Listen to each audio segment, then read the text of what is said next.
All right.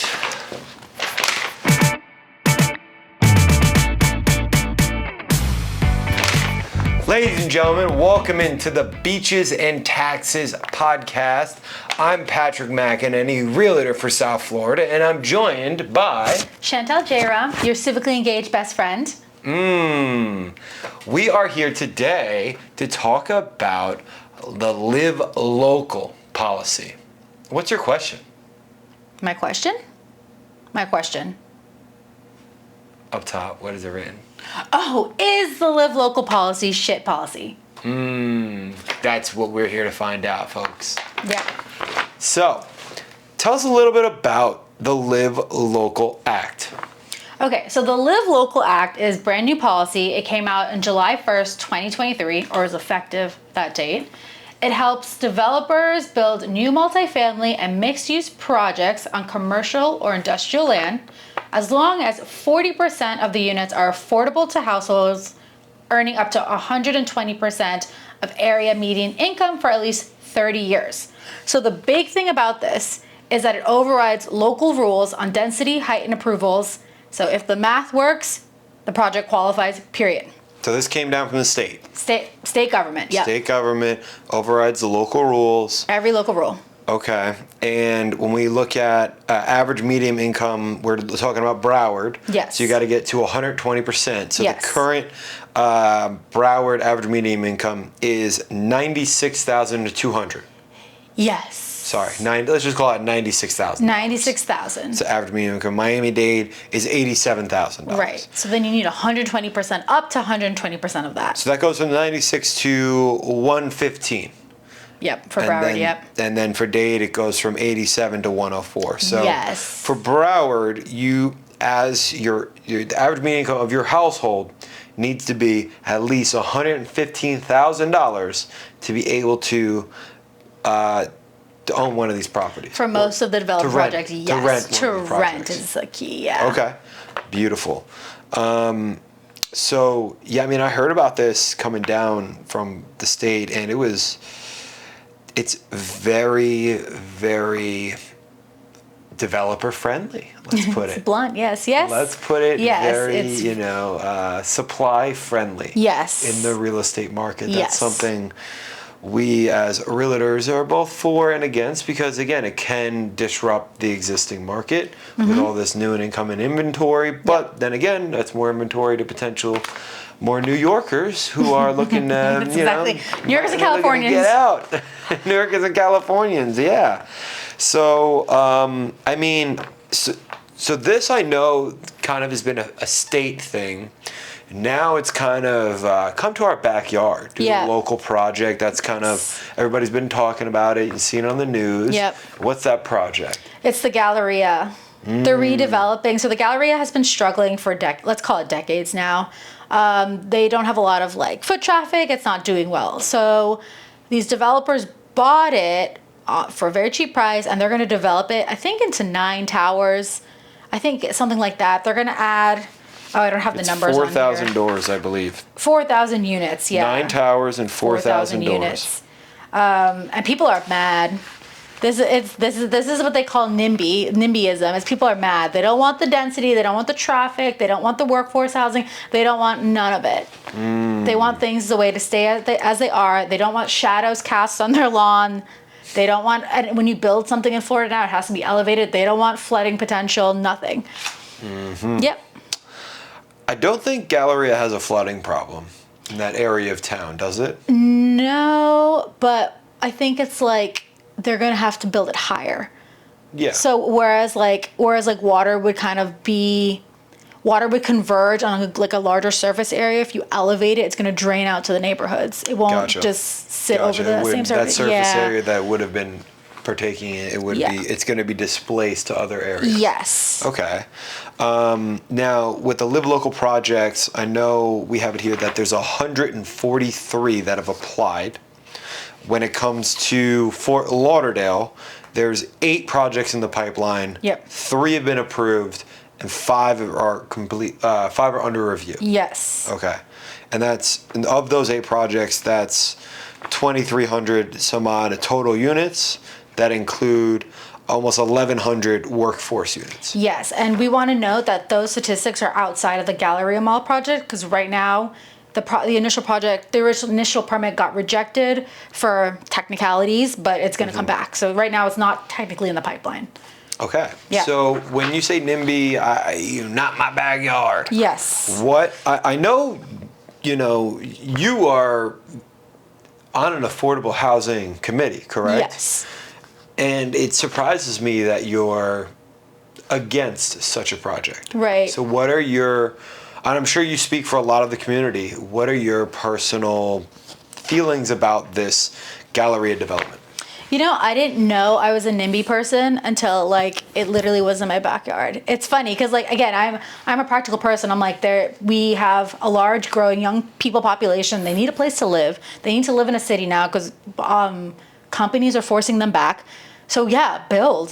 Who cares if there's a shadow in your yard or whatever. And then they decided to do this Galleria project. So I don't even live near the Galleria, but it is my bike ride in the morning. It's how I get to the beach. It's how I get back. I like it a certain way. Also, it takes me 10 minutes max to get to the beach. So if we put this project here, it's going to take me 15, 20 based on future traffic flows. Then I was like, no, you can't do this. You can't put this here. It's going to ruin my morning.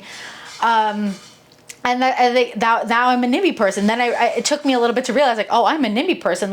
These are not irrational. All feelings matter, but these are smaller reasons to not build housing versus the need we have. Well, the logic of just build it, it makes sense. People are going to work. Right. Versus the emotional. It's affecting me and it's affecting my life. It's very human. It's human. And I wanted to note that this is hearsay. The developer who originally bought this building, bought the Galleria, is out of Texas. So they're not local. They're not privy to the strong, the word's not repulsion, pushback. They're not privy to the pushback on the development, or at least that's what I've heard. So it's hard for them to incorporate local opinion into the build out without being here, without knowing what's going on. So I don't know, where am I going with this? I think developers want to find a middle ground, but at the end of the day, their deals have to pencil out. So that's kind of where this Live Local Act comes in the sense of it overrides the local pushback. And that's from the state down, where as you said it earlier, if you meet the math, you're in. Yeah. So one thing I wanted to highlight is that this is a giant experiment. Normal housing policy is in the middle. The state needs housing, but people don't want to hear. So housing policy is somewhere in the middle, right? This housing policy is what people would consider industrial housing policy or industrial policy, period. It's saying we need supply, do it. I don't care what anyone else thinks. We just need to build. So this is a giant experiment of supply side, a supply side driver for pricing versus places like New York that emphasize rent freeze. So rent freeze is one way to drive down rent prices, but it has the unintended consequence of making the buildings unviable for repairs, investment, whatever, what have you. You're a New Yorker. He rolled his eyes. He knows. So our experiment here in Florida is let's just give developers free rein and see what happens to rent prices. So the policy is relatively new. It's hard to tell. We've had influxes from population, but it doesn't seem like there's no definitive proof that this supply side strategy is lowering rents. It's for right now we have stabilized rents. Since COVID, rents have been shooting up in Fort Lauderdale, as you know. Yeah. But we've stabilized them, so. So, that's kind of where it comes back to me, is that whether it be an influx of demand, COVID, rents go up. An influx of supply, rents go down. Yeah. No matter what it is, the water's always going to find its level ground. Equilibrium, Going back to what we were just talking about, right. the level elevation here. Yeah. The water's always going to find its level. And the market's always going to find its level. Right. You know, at some point, that guy over there can't charge $9,000 a month for rent because no one's going to pay it. Right. And then, okay, well, now your ego is hit 9. Okay, let me go to 8.5. Okay, now let's go to 7. And then 7. Oh, okay, 7.25 is what the market deems to be appropriate. I would challenge you. So look at Manhattan. People are able to hold properties and keep them there for indefinite periods of time because they have so much capital. Like, I think, don't quote me, but I think it's on the West Side, so it's like the wealthier side of New York at this time. There's a bunch of empty apartments just sitting there because foreign investors are able to just buy the apartments and leave them. They can pay the property taxes on, they could sustain the upkeep costs without having to lower rents or put tenants in them because they just have indefinite amounts of cash to hold them. They just need a store of value. So that's what you could also run into with this market supply side. Like, how long can they stay solvent? Like, how long can they keep rents up before they need to drop it? Is kind of the big question. New York is their local policies are ass backwards. You get more benefits from having an empty storefront than actually having someone in there paying rent and charging and providing a service to the community. Their policies that New York law, New York State has written, that's all the way down to the city, inspires and influences more of that. So as you're saying, if you have an empty apartment, they have the capital to have the empty apartment. Okay, cool. Well, that empty apartment is offsetting their tax dollars of their multi-million-dollar company. Right, exactly. So that's in New York State. Yeah. It's you're incentivized to not fill it. Right. So I don't think that those lack of common sense policies are going to be carried from New York to Florida. Well, they're still here. Like, if you build an apartment, you still can depreciate it. I don't know about like empty. If it's empty, if you can consider it a loss, like, and use it as like a You can offset it as a loss. Yes. I don't know if we could do. But like, I think the same thing kind of applies. Is like, while there is supply, we could push supply to like huge levels. Like, how long could they keep those things empty? That's our idea. Is like, okay, well, if you and I owned an apartment, month 1 doesn't get rented. We have to drop rent month 2 because neither of us have the capital to maintain just an empty apartment. But like, these are huge firms coming in, right? Maybe they can keep it up. So that's kind of my pushback. So your concern is that they would put up these 4,000 units and price them all at, for argument's sake, normal rent is, let's just call it $2,500 for a 1 bedroom. Yep. You're worried that they're going to price them at $35 and let them sit? Yes, because this huge income requirement like supports the pricing. And then if they're building next to the Galleria, the amenities are probably going to be impeccable.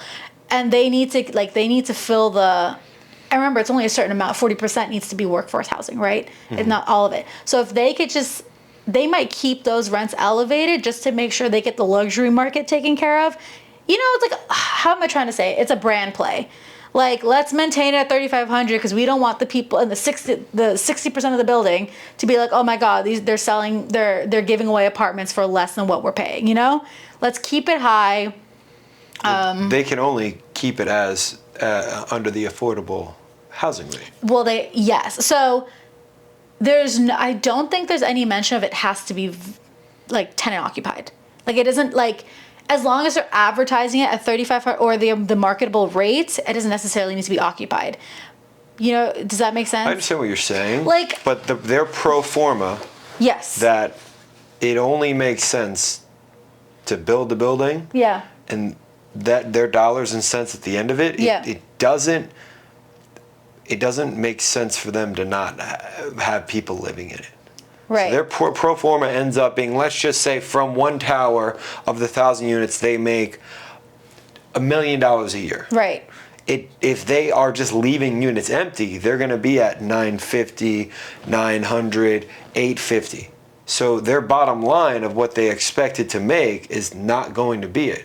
If somebody from Texas is investing in the Galleria, they're not emotionally invested. Right. They want to see dollars come out of this. I agree. I guess my point is 60% of the building is going to be market rent. So if they get, say these are $6,000 apartments, right? So market rent right now is $2,500 for a one bedroom. For a one bedroom, but I think part of it's going to be like luxury. Like there's going to be a luxury aspect. So like it's like I think because it's going to be where the location where it's at. I think they're going to be more luxury leaning on the 60% side, and then more workforce leaning on the 40% side. So they're going to have more amenities on the other side. So I don't think they're necessarily going to land at 2,500. So like I'm saying, we're saying the more workforce housing goes out there, the more rents are going to drop. And I think long term, totally. But I think like 2-3 year term, they might be able to have those sit empty until they get the price they want. Like I think I'm saying like maybe the luxury side is they put enough cushion on the luxury side to accommodate keeping that 40% at 3,500 or whatever, 2,500, keeping it high.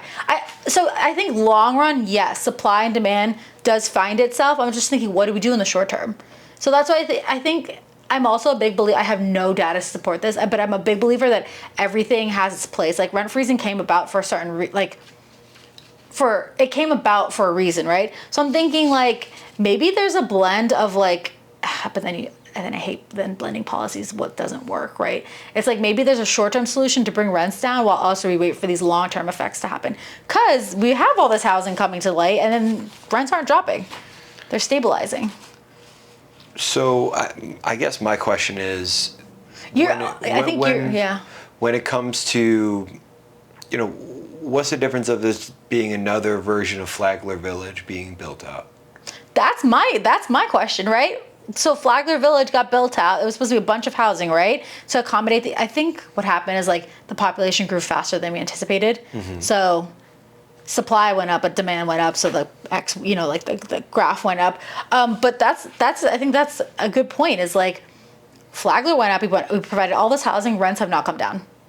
Mm-hmm. So like, what is to say that all this workforce housing? It is workforce housing. It's just not low income workforce housing. What's to say that this is going to drive it down?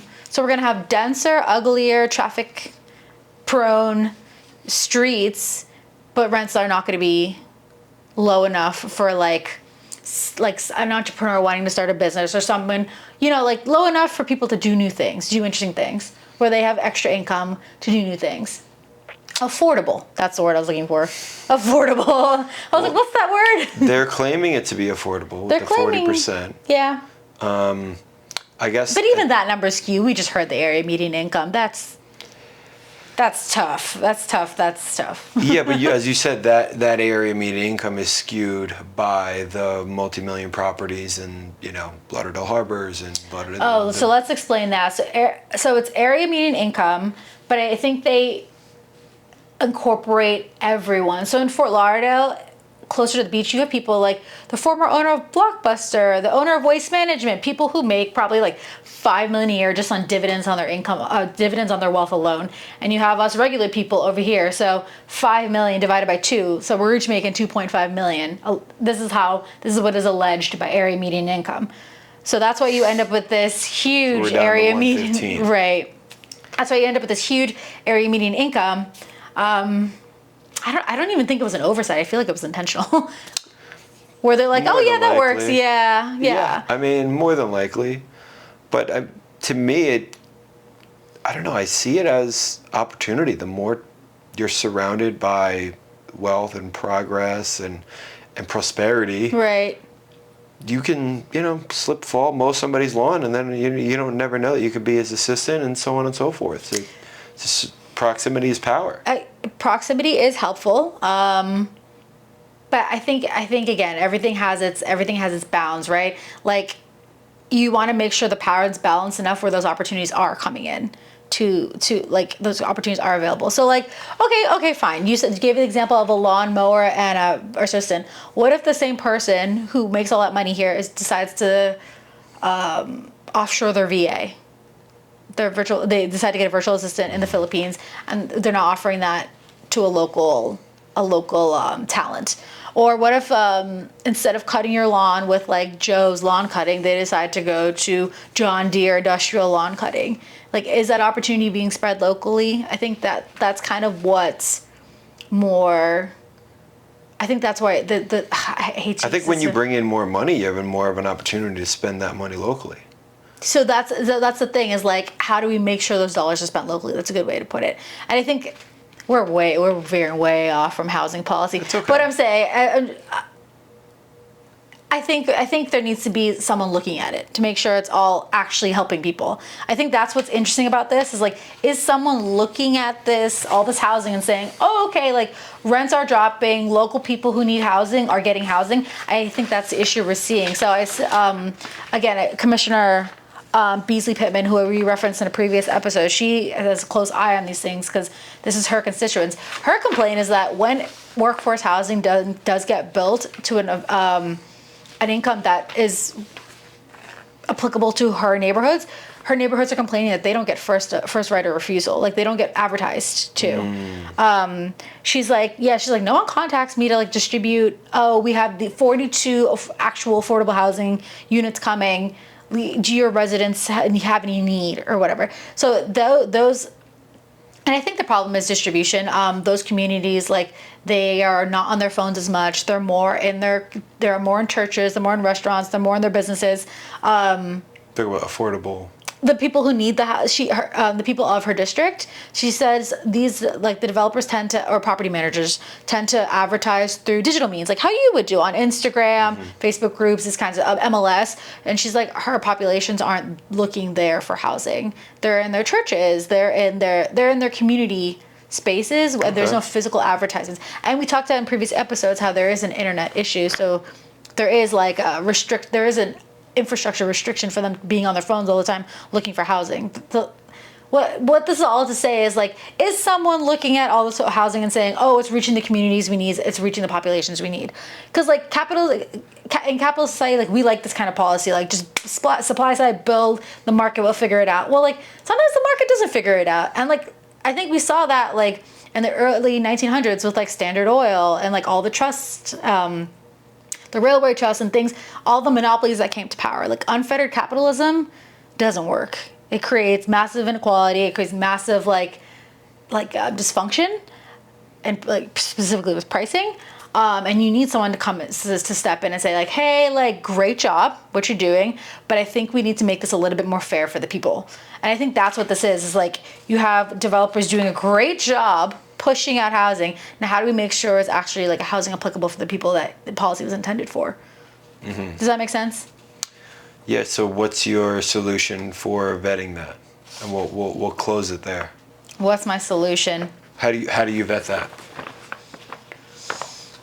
One, I would lower I would say great. Developers can build at 120 AMI. Let's lower that number. Let's push that number lower and see how low we can push it and still maintain this pace of development, or at least a good pace of development. So if we say, okay, developers, we need 40% workforce housing at 90% AMI. Can you get it done? Let's see what happens. If development stops, okay, we push it too far. So and then maybe we say, okay, the policy is not working. We tried the supply side game. It's not flattening. It's not reducing rents. Let's pause. People are getting upset. Pause. Let's try something different. But at that part, the problem is you have too many low luxury people in there. When a property gets deemed as, you have 4,000 doors. Yeah. And it's not being honored as a upscale apartment due to the fact that we lowered the bar for entry. Oh, it can't be retroactive. If the gallery applied, that's the pause. Yeah, that's. Well, the pause would be on future development. If a building came in before it, they're in. So that's so right now I think they're trying to create glitch bills because people are so upset about it that they're writing to the representatives, and so the representatives are trying to create it's called a glitch bill. It's like a fix to the existing policy. They're trying to create something to create more neighborhood input. If your application gets in prior to the glitch bill, it's the glitch bill is not retroactive. Gotcha. So the buildings that have got through, they've got through. You're in? Yeah. All right. Well, that's our take on the Galleria. Yeah. And what we're, and is the live local shit policy? Is it shit policy? You let us know. What do We'd you love to think? hear what you have to say.